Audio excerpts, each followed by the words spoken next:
Vamos a orar, mis hermanos, y vamos a poner nuestro corazón para entender lo que Dios tiene para nosotros en esta tarde. Vamos a orar.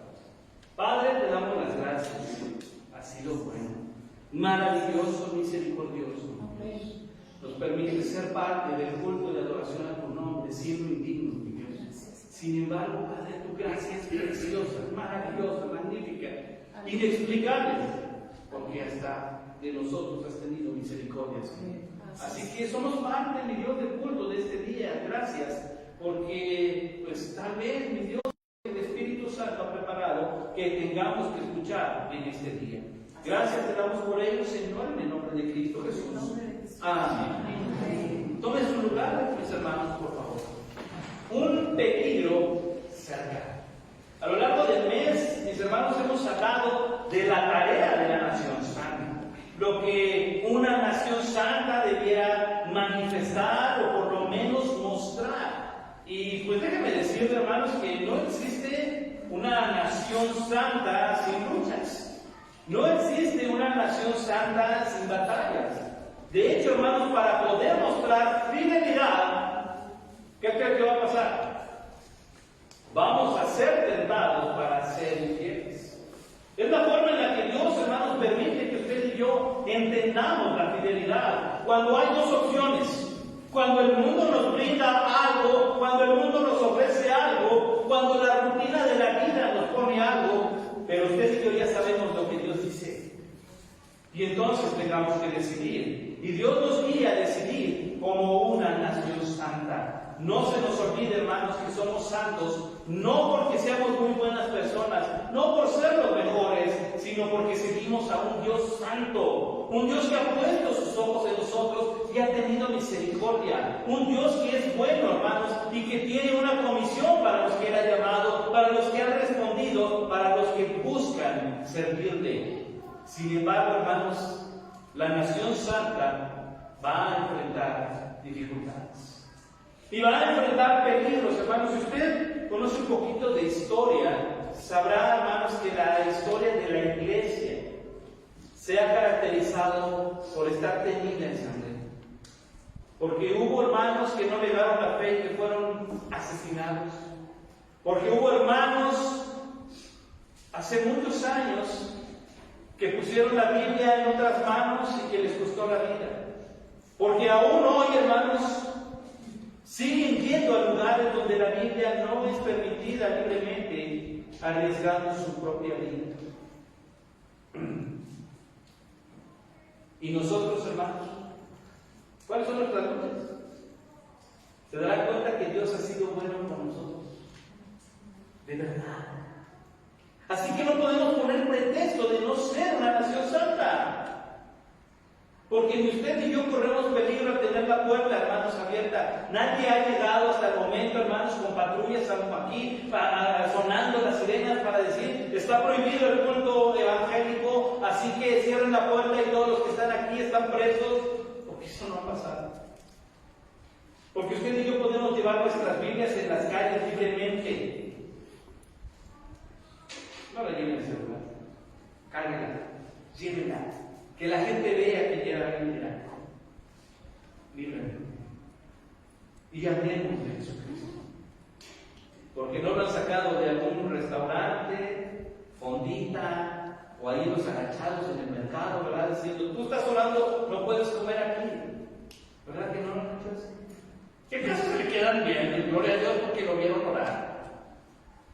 Pero tenemos muchas bendiciones de Dios todavía. Las luchas, hermanos, que enfrentamos, y creo que una de las más peligrosas es la que nos enseña la palabra de Dios. Porque más allá de decir o hacer, hermanos, en el peligro en el que estamos, viene de nuestro corazón, no de fuera. A lo largo del mes, hermanos, empezamos aprendiendo a hacer la diferencia, ¿se acuerdan? No solamente ser un oidor, todo el mundo oye. Mucha gente viene y oye, mucha gente se va y no regresa. ¿Qué caracteriza a los seguidores del Señor? Que permanecen, que son hacedores. Así que no nos vayamos con la pinta significa, hermano? Es que esta persona hace muchos años hizo una oración, una profesión de fe, entonces significa que es cristiano, aunque su vida haya sido lejos de Dios todos los días. No. ¿Quién es un cristiano? Un hacedor, un seguidor, alguien que da fruto. Y esa batalla, hermanos, va a ser todos los días porque hemos decidido seguir a Cristo. Y tenemos que ser hacedores. Después, hermanos, conociendo para enseñar. ¿Se acuerdan de Felipe?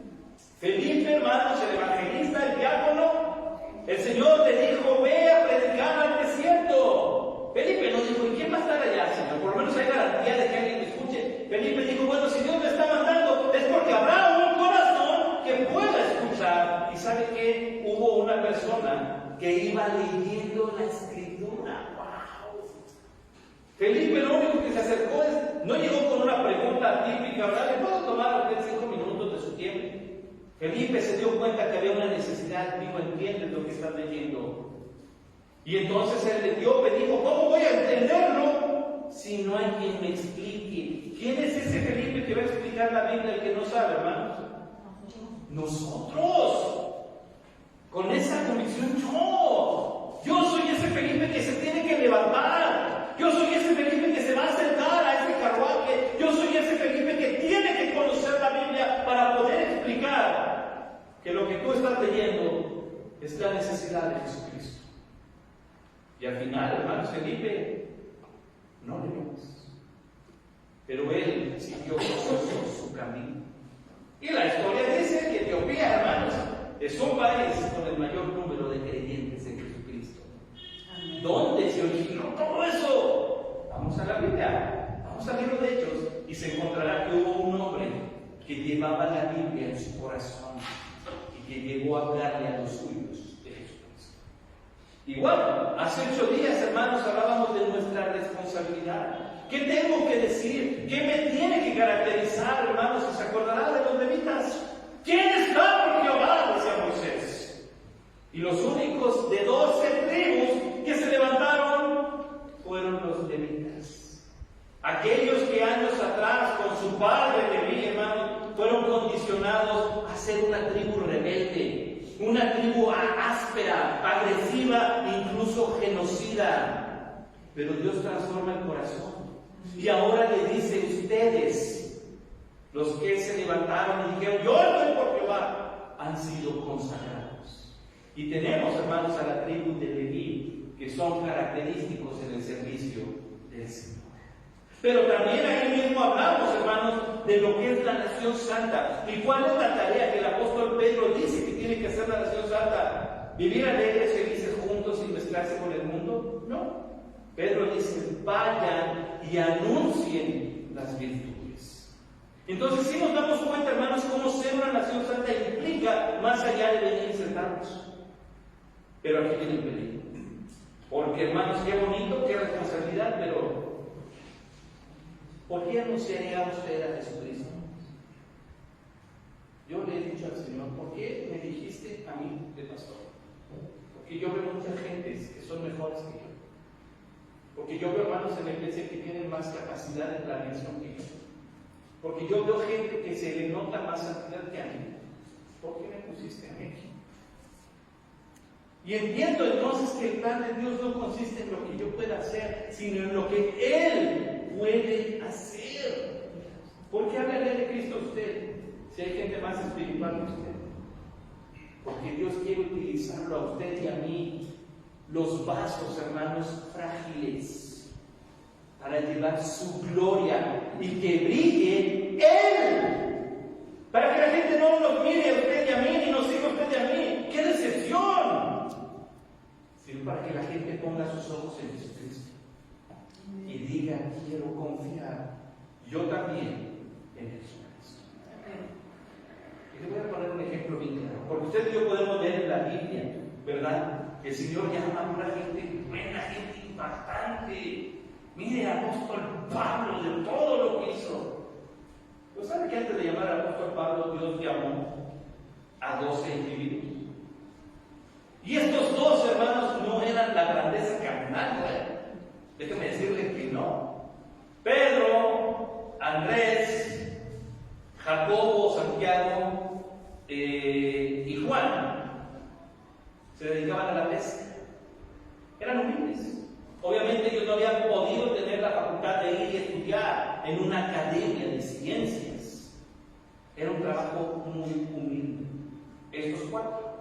Tomás, él era un doctor de la ley, lo que lo convertía en el escéptico del grupo. ¿Se acuerda de Tomás? Pues hasta no ver a Jesús y no meter mi dedo, no le voy a creer. No importa si 11 me dicen que ya lo vieron, bueno, 10. Yo quiero verlo yo, quiero tocarlo yo. Ese era Tomás. Mateo, pues era un cobrador de impuestos, hermano, un publicano. Y como tal, era considerado un traidor porque trabajaba para el Imperio Romano. Así que no lo quería. Mateo sabía su trabajo y sabía que podía sacar ventaja de esto, así que ni se diga. Felipe, hermanos, era un filósofo griego, así que su pensamiento radicaba mucho en lo que la filosofía griega involucraba. Jacobo, hijo de Alfeo, o el menor, como se le llama, hermanos, era carpintero. Él se dedicaba también a la carpintería. Simón, el que apodaban el celote, hermanos, él pertenecía a un grupo de guerrilleros.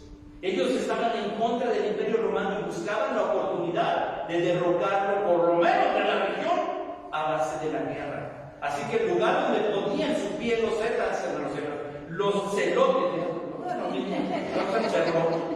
es que era la idea de los celotes, hermanos, celotes o celotas, sembrar terror. Era un grupo terrorista en su tiempo, no había llamada telefónica, ¿verdad? Llama al celote 44 para que no. Pero eso es lo que hacían. Movían al pueblo al terror, a la guerra, a la oposición. Pero bueno, a eso se dedicaba, era un terrorista, era un guerrillero. Tenemos, hermanos, a Judas, al que apodaban Tadeo. ¿Cómo se puso de nombre, de moda el nombre Tadeo, verdad? Cuando la Biblia dice que no es nombre, es un apodo. Su nombre es Judas Ledeo. Al que apodaban Tadeo era un apodo, no era un nombre. Bueno, pues él era hijo de Alfeo, era hermano de Jacobo el menor y también era carpintero. Y tenemos a Judas, hermanos, Iscariote. Ese era su apodo, que era de un lugar, o bien puede ser de Queriot, que era un lugar en las regiones cercanas, o bien de Sicar, que viene del apelativo a los que andaban con un cuchillo para matar. Entonces, cualquiera de las dos cosas, hermanos, significaba que Judas era peligroso. Y por último tenemos a Bartolomé, o Natanael, que es el mismo. Y él, hermanos, pues, él también estaba involucrado en la cuestión griega, en los pensamientos de la filosofía griega. Ahora, imagínense eso, porque en estos 12 personajes nos encontramos, hermanos, con que pues no era un convento de santidad, hermanos, los 12 apóstoles. Vemos a uno que era explosivo, que se enojaba. Vemos a dos hermanos manipuladores que llegan con su mamá. ¿Se acuerdan? Le dicen: mamá, dile a Jesús que nos sentemos uno a la izquierda y otro a la derecha del cielo. Y la mamá: Señor, pide que uno de mis hijos se siente uno a la derecha y el otro a la izquierda. Pues naturalmente eso fue un conflicto entre ellos. O sea, ¿cuál de ellos, incluso, hermanos, dijo: yo voy a poner mi lonche para que los 5,000 coman? Ni siquiera los 12 lo hicieron. Fue un niño. ¿Dónde estaban entonces los 12 que seguían a Jesús? Se enojaban entre ellos, se peleaban entre ellos, se criticaban entre ellos. Igual que nosotros. Lo mismo. Y Dios los usó para expandir su reino. Y Dios los usó para que predicaran su gloria. Y Dios les dijo: los voy a matar, y sabrán, y van a ir como para la cueva del lobo, y los van a perseguir y los van a apedrear. Pero lo van a hacer porque me aman. No los escogió porque fueran buenos. Hermano, lo hemos repetido todo el mes. Usted y yo no estamos sentados aquí porque somos mejores que los que no vinieron hoy. Usted y yo estamos sentados aquí. ¿Se acuerda por qué? Por necesidad. Yo necesito estar en el culto. Yo soy el que necesito a Dios. Por eso me va a ver en el culto de la tarde, porque yo necesito a Dios. Por eso me va a ver en el culto de oración, porque yo necesito a Dios. Dios a mí no, pero yo sí. Por eso estoy, decía hace 8 días, ¿verdad? Si usted ya se sabe la Biblia, entonces está exento de la escuela dominical. Pero si usted no se sabe la Biblia, hermano, tengamos necesidad de la palabra de Dios. Tengamos esa necesidad. Entonces esto es interesante, porque tenemos temperamento, tenemos miedo, tenemos, hermanos, gente compulsiva, gente arrogante entre ellos. Y no es justificación por escápalos, si ellos eran, entonces yo también no. Porque lo que Dios hizo fue quebrantar todo eso en ellos. Al punto de que ellos, después de, eran capaces de entregar sus vidas por Jesucristo. Tenían un fin común, y es la gloria del Señor. Ahora, pero había un peligro, hermanos. Bueno, la historia nos vamos a enfocar hoy en Pedro. Pero yo le preguntaría, ¿qué pecado fue más grave? Así piénselo bien. Que Pedro haya negado a Jesús. Que Judas haya traicionado a Jesús. O que 10 le hayan dado la espalda y se hayan escondido. ¿Cuál fue peor? Es lo mismo.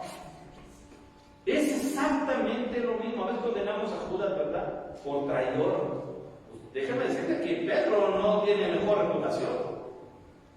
Pero enfoquémonos en lo que hizo Pedro. Así que prácticamente se llama lo que hizo Pedro mal. Se llama en un peligro cercano. Y pongamos atención en esto. Número 1, la primera parte que leímos, del 15 al 18, dice: y seguían a Jesús Simón Pedro y otro discípulo. Este discípulo era conocido del sumo sacerdote y entró con Jesús al patio del sumo sacerdote. Mas Pedro estaba afuera, a la puerta. Salió pues este discípulo que era conocido del sumo sacerdote y habló a la portera e hizo entrar a Pedro. Entonces la criada portera dijo a Pedro: ¿no eres tú también de los discípulos de este hombre?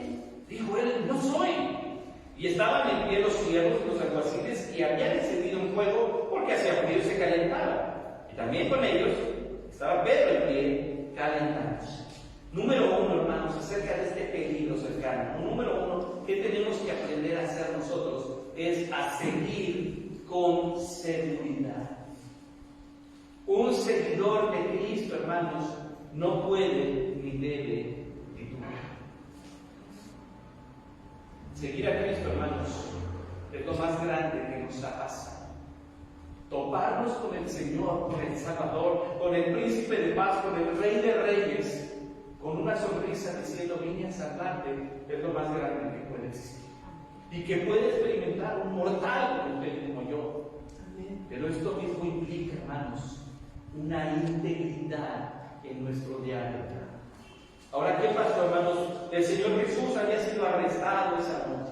El Señor Jesús había sido llevado precisamente, hermanos, al patio de la casa del sumo sacerdote, en turno, Anás. Entonces, hermanos, ellos no querían nada con el Señor. Esto era un problema, porque venía a echar abajo la tradición, no la ley, la tradición. Y problema que en estos tiempos, hermanos, la tradición pesaba más que la palabra de Dios. Y entonces para ellos era un problema, así que tendieron la trampa, Judas lo entregó. Pero hay algo interesante, hermanos. Pedro, recuerda que cuando es el arresto, él se levanta agresivamente, toma la espada, le corta la oreja a Malco. Entonces Jesús le dice: Pedro, cálmate, esto es necesario que pase, cálmate. Le restaura la oreja a Malco, Malco regresa, pero Jesús es llevado. Los otros discípulos son dispersados. Pero dice: Pedro lo seguía. Ahora, hermanos, el contexto que tenemos en los evangelios sinópticos dice que Pedro lo seguía de lejos. De lejos. No iba con la turba alborotada, iba de lejos, viendo. Y tuvo oportunidad. El evangelio de Juan nos da muchos detalles que a veces no tomamos en cuenta. Pero Juan iba con otro discípulo. Por ahí algunos aluden a que era Juan, pero es imposible que sea Juan, porque Juan, hermanos, también era un pescador. Y no es viable, hermanos, que este humilde pescador se codiere a tú por tú como cuates con el sumo sacerdote. Era un hombre rico, era un hombre poderoso. No había, hermanos, la posibilidad de que Juan fuera compadre, hermano, del sumo sacerdote como para entrar en la casa. Así que tenía que ser un hombre, un discípulo de Jesús, que también tenía cierta cercanía con, hermanos, el sacerdocio. Probable, algunos piensan que pudo haber sido Nicodemo, algunos fidelidad? No lo sabemos, no especulemos. La Biblia nos dice que era un discípulo de Jesús también, pero que tenía vínculo con el sumo sacerdote. Entonces, él llega, hermanos, Pedro se queda afuera, Pedro no tenía esa relación y esa familiaridad, el discípulo sí. Entonces él entra y mueve todo para que Pedro pudiera entrar por lo menos al patio. Él conoce a la portera, le dice, viene conmigo, va a trabajar conmigo, déjame entrar, ¿verdad? Y entra Pedro, pero al entrar, hermanos, viene la primera parte. La criada que los deja entrar, la portera se da cuenta de Pedro cuando va entrando, mira al discípulo que no sabemos quién es, y mira a Pedro, y sorprendida le dice a Pedro, oye, ¿no eres tú también de los discípulos del que están sentenciados ahorita en el patio? Hermanos, y lo que dice Pedro, dice, no lo soy. Hermanos, Pedro, el que caminó sobre las aguas, el que confesó, tú eres el Cristo, el Hijo del Dios viviente. Pedro, que estuvo cuando la transfiguración. Pedro, hermanos, tiende a decir no, cuando vio que no convenía a sus intereses. Un discípulo tan cercano, un discípulo de tal magnitud, y no estoy hablando de que tenga primario, ya lo vimos en escuela dominical, eso no existe en la Biblia. Pedro no era más que los otros apóstoles, eran igual. De hecho, el primer pastor de la iglesia, ¿se acuerda? No fue Pedro, fue Santiago incluso. Entonces es interesante, pero Pedro, hermanos, con todo lo que hizo, fíjense, termina diciendo, no me relaciono con Jesús. ¿Él es cristiano? Sí. ¿O sí? Gloria a Dios. Damos gracias a Dios por nuestra comida donde estemos orando. Le hemos dicho a la gente que creemos en Cristo. Mi jefe sabe que soy cristiano, mis trabajadores saben que soy cristiano, mi comportamiento corrobora que he dicho que soy cristiano. Soy cristiano donde me encuentro los domingos. Y el día de acá, ¿verdad? Porque el día del Señor, hermanos, no es el mediodía del Señor. Se llama día del Señor. Pero no hay oportunidad. ¿Por qué? Hermanos, no se trata de que usted se levante entre el mundo y diga, yo no creo, yo no soy seguidor de Jesús. Hermanos, no necesita decir, yo creo en el diablo para hacer las obras que el diablo quiere. Si usted es cristiano y confiesa que es cristiano, tenemos que aprender a vivir esto, hermanos, porque va a llegar el momento en que se desafíe nuestra fidelidad. Recordemos, ¿cómo voy a saber que soy fiel? Hasta ser probado, hermanos, en infidelidad. Cuando yo pueda decir no al pecado, cuando pueda yo decir no a lo que pueda entorpecer mi vida espiritual, cuando yo diga, hoy es el día del Señor, entonces yo pueda decir, Señor, quiero ser hallado en fidelidad. Y esto llévelo a un matrimonio. Hasta que haya oportunidad de caer en infidelidad, usted sabrá lo grande, lo hermoso de la fidelidad en una relación matrimonial. Porque se sentirá honrado. Cuando mi esposa ahora va y viene de mí, sin que yo me dé cuenta, y me doy cuenta después que está hablando de mí, yo camino como favorable, mi esposa está enamorada de mí, es normal, ¿verdad? O al revés. Cuando yo soy el que dice mi esposa, ¿y qué estás hablando con estas personas de ti? Pregúntales. De lo enamorado que estoy de ti. ¿Qué le vamos a decir al mundo de nuestro Señor Jesucristo? Que lo amamos, que seguiremos, hermanos. Pero le dijeron a Pedro, oye, tú también, tú tienes facha de cristiano. ¿A qué iglesia vas?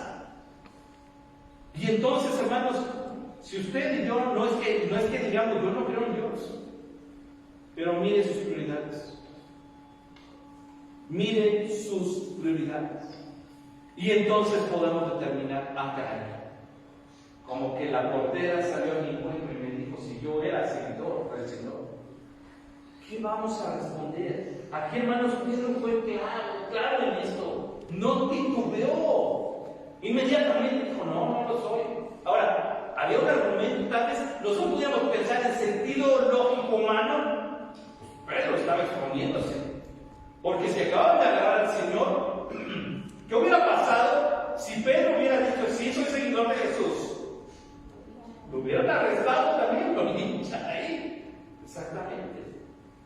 Así que Pedro tuvo razón al decir no. Hermanos, no sabemos qué pasó en la mente tal cual. Si visualizó Pedro, a ver, voy a decir que sí, me van a agarrar, me van a llevar con él, nos va a tocar la misma, mejor puedo hacerlo un plan de estrategia, ¿verdad? Ahorita dijo no, pero no. Pues volvió a la primera. No. ¿Sabe cuál es el peligro cercano? Cuando somos capaces de poner algo antes que a nuestro Señor. Y ese es un peligro, ¿no? Y yo me atrevo a decir extremadamente grave.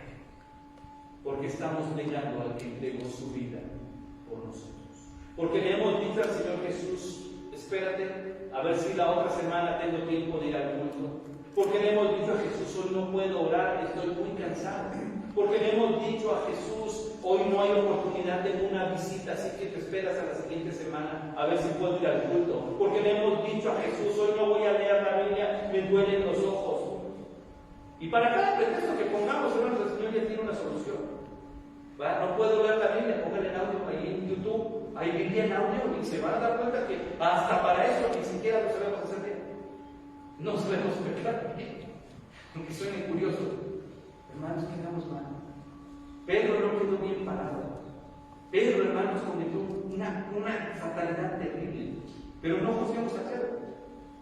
Porque bien Pedro hoy se puede llamar Jesús. Se puede llamar Vale, se puede llamar Chile, se puede llamar. Y puedo decir los nombres de todos los que estamos aquí. Hermanos, Dios está diciéndonos ahorita: si has decidido seguirme, entonces hazlo con firmeza. Hazlo con seguridad. Número 2, vámonos al versículo 25. Estaba pues Pedro en pie calentándose y le dijeron: ¿no eres tú de los discípulos? Él negó y dijo: no lo soy. Uno de los siervos del sumo sacerdote, pariente de aquel a quien Pedro había cortado la oreja, no se puede escapar de nadie, le dijo: no te vi yo en el huerto con él. Negó Pedro otra vez y enseguida cantó el gallo. Número 2, hermanos, hágase esta pregunta: ¿seré capaz de negar al Señor? Pregunte, ¿tienes esto de tarea? ¿Seré capaz de poner en segundo lugar a Dios? Pero hacía frío, era de noche, y entonces, hermanos, se acerca el fuego que encendieron en el patio del sumo sacerdote. Ya dijo la primera vez, ya pasé el primer filtro, la portera me dijo: ¿eres de ellos? Y yo dije: no, ya la libré. Y de repente se acerca ahí, ¿verdad? Y entonces alguien de los que estaba ahí en el fuego calentándose, ya sea servidumbre, ya sea un guardia, ya sea un metiche, un chismoso, uno de prensa que estaba viendo y quería la noticia, había mucha gente y se acercaron al fuego. Y vieron a Pedro y le dijeron: como que tú tienes cara de ser seguidor de Jesús. Y Pedro volvió a decir: no lo soy. Pero viene algo más grave, hermano. Lo reconoce. Juan es el único que nos da ese dato. El tercero en reconocerlo, hermanos, es un familiar de Malco. Si usted no sabía, al que le cortaron la oreja se llamaba Malco. Entonces, hermanos, dice: yo te vi. Significa que él estaba con Malco cuando a Malco le cortaron la oreja y lo está acusando. Y entonces Pedro vuelve a decir: no. El contexto, hermanos, nuevamente de los evangelios sinópticos nos dice que Pedro, la primera vez, negó. Nos dice que la segunda vez juró. Y la tercera vez maldijo para decirlo, con tal de él salir librado. Hermanos, y entonces cuando él dice la última vez, viene a su mente lo dicho por el Señor. Pero hay posibilidad de que tú me niegues. Hermanos, hoy nos despertamos con la alarma, con nuestro reloj biológico, no sé. Y el Señor nos está diciendo lo mismo. Hay posibilidad de que hoy me seas infiel. Hay posibilidad de que no quieras ir a donde yo voy. Hay posibilidad de que tú quieras solo seguirme de lejos. Hay posibilidad de que te atrevas a negarme, a darme la espalda. Y eso, hermanos, será terrible. Porque Pedro se levantó, hermanos, y dijo: yo iré contigo hasta la muerte. Pedro dijo: aunque todos estos te nieguen, yo jamás te negaré. Porque Pedro dijo: aunque todos se escandalicen de ti, yo jamás lo haré. Hermanos, no se trata de decir emocionados yo. Se trata de entender que Dios desea que seamos fieles. Que seamos capaces, hermanos, de trastornar nuestro entorno. De decir: si estoy en este lugar, es porque decido ser fiel. Es porque soy parte de una nación santa. Es porque creo en Jesucristo. Y hermanos, una vez que usted diga eso, pues ¿qué cree que va a hacer el diablo? El infierno, hermanos, le pondrá a usted una bolita de ese tiro al blanco. Y el infierno comenzará a tirar contra usted dardos de fuego para que de repente le diga la portera: no soy. Para que le digan los guardias que están junto a usted: no soy. Y para que le diga aquel que lo señale diciendo: eres cristiano, usted diga: no soy. Hermanos, hemos visto tres predicaciones acerca de lo que la nación santa debe hacer. Pero hoy el Señor nos está diciendo con un peligro tremendo: no, fíjate bien en tu andar, en tu caminar, porque yo requiero que me sigas con seguridad. Y que pienses 2 veces tus actos, tu corazón y tus palabras. No sea que resulte que me estás negando. Entonces caminemos, hermanos, en esa seguridad. ¿Qué es lo que el Señor espera que usted y yo hagamos? Bueno, ya lo sé. No podemos decir, hermanos, que estoy tratando de descubrir la voluntad de Dios, porque a mí usted me da con esa pregunta. Perdón, pero cuando llegan y me dicen: pastor, es que quiero saber la voluntad de Dios, a mí ya me dice que no está teniendo el hábito, la bendición de leer la Biblia, porque no sabe cuál es la voluntad de Dios para usted. ¿Por qué hay hermanos que están seguros y que caminan y que son fieles? Porque entienden la voluntad de Dios para sus vidas. ¿Qué es lo que Dios desea? ¿Qué es lo que yo quiero? ¿Qué es que esto pueda funcionar? Si mi voluntad va en contra de la voluntad de Dios, hermanos, como un engrane no podrá girar. Porque la voluntad de Dios va a permanecer y yo seré quebrantado. Así que yo tengo, hermanos, que ponerme en sujeción a la voluntad de Dios, y se dará cuenta cómo la vida comienza a girar con un objetivo, no sin problemas, nunca crea eso, pero sí con un objetivo, sí con seguridad, hermanos, porque se levantará el que le señalará, se levantará el que se opondrá, se levantará el que le diga tú, se levantará el que le quiera hacer la vida amarga por ser cristiano. ¿Y sabe qué? Usted y yo podamos decirle al Señor: soy una segura. Soy alguien que camina en el desierto predicando, porque yo estoy con Jehová y porque quiero anunciar las virtudes de aquel que me cambió. Porque entonces, hermanos, el enemigo se quedará desarmado. Porque entonces el enemigo se dará cuenta que usted es peligroso. ¿Por qué? Porque hemos decidido serle fieles al Señor. Y no estoy hablando solamente de ser religiosos. Venga al culto cada 8 días. Hermanos, si usted no está agradecido con Dios y viene a adorar con todo su corazón, quédese en su casa. Decía el hermano Marcos Vidal en una predicación: si va a venir con una mala actitud a la iglesia, si va a venir con cara de hastío a la iglesia, pues evítenos estar viniendo así enojado, incluso a Dios. Quédese en su casa. Pero hermanos, si hemos entendido que Dios ha sido bueno, si hemos experimentado que Dios nos ha provisto, si hemos sentido el abrazo de Dios en esta semana a lo largo de nuestras dificultades, si estamos de pie por obra del Espíritu Santo, si a pesar de nuestro dolor o enfermedad, Dios ha mantenido su integridad y fidelidad, y Dios no nos ha dejado sin bendición, no puedo hacer otra cosa que seguirle con seguridad. Hermanos, porque Dios se lo merece, porque Dios es digno, y segundo, porque yo estoy en necesidad. Entonces, miren bien el ejemplo que Pedro nos da, hermanos, porque de verdad nos retrata cada uno de nosotros.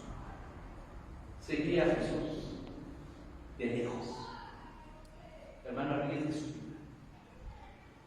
El que pierde su vida por causa de Jesucristo la hallará. No hay forma de que el cristiano pierda. Siga a Jesús. Sea firme en lo que cree. Sea confrontado por el mundo, hermanos, y levante su Biblia diciendo: yo creo en Jesucristo. Yo creo en Jesucristo. Y entonces, confirmado en su corazón, lleve la Biblia, lleve la palabra, lleve el testimonio a donde no lo hay, a donde hay necesidad. Porque si no anunciamos las virtudes de aquel que nos llamó, porque si no vamos al desierto y preguntamos: ¿entiendes lo que lees? Si no levantamos la mano para decir: estoy por Jehová, ¿qué caso tiene ser cristiano? La nación santa se caracteriza por vivir como nación santa. Que hagamos, hermanos, lo que agrada a Dios. Aquí en la iglesia, allá en su casa, con su familia, y allá donde se desenvuelve, sea su trabajo, sea la escuela. Pero hagamos la obra de la nación santa. Cuidado, porque este peligro está más cerca de lo que nos imaginamos. Gracias te damos, Señor, por concedernos el escuchar tu palabra, y porque ciertamente, mi Dios, estamos expuestos todos los días. Permítenos ser hallados fieles, Señor. Y si la causa por la cual hemos de ser señalados es el Evangelio de Jesucristo, entonces, mi Dios, que el Benedicto sea culpable por seguir a Jesús, por predicar a Jesús, por no negar a Jesús. Y que no exista eso en nuestros corazones, porque tú has entregado todo por nosotros. Y si tú estuviste dispuesto a ir a la cruz por nosotros, entonces nosotros estamos dispuestos a seguirte y a servirte, Señor. Que caminemos como la nación santa, digna de un Dios santo. Así que te damos las gracias por hacernos entender tu palabra. En el nombre de Cristo Jesús. Amén.